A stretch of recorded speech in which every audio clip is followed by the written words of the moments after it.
Grant Shapps has confirmed the UK government will not extend the post-Brexit transition period with the European Union past December 2020. The Transport Secretary told the Coronavirus Daily Briefing he is certain the UK will not be extending the Brexit transition period. Mr Shapps reiterated that Britain has left the European Union and that the transition period will end in December 2020. Mr Shapps said, "We leave the transition period at the end of the year and it is this government's judgment that the best possible thing we can do for business is to provide it with absolute certainty that we will not be stretching out or extending the transition period in any way, shape or form. That is absolutely the case, the transition period will end at the end of this year."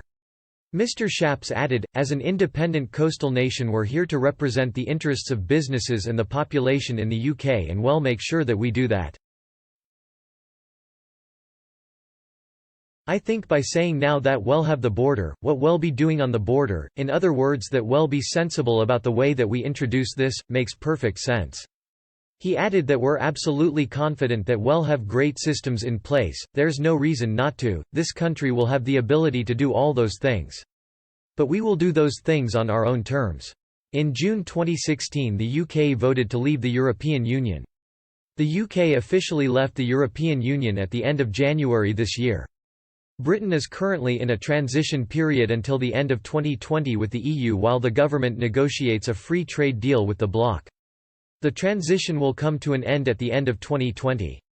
Boris Johnson has ruled out extending the transition period, despite the ongoing coronavirus crisis. Earlier this week the Conservative MP for Great Grimsby Leah Nietzsche told Express.co.uk that Michel Barnier is full of bluster and threats regarding Britain's fishing waters. Ms Nietzsche also warned the EU's chief Brexit negotiator that the UK holds the cards during the trade talks.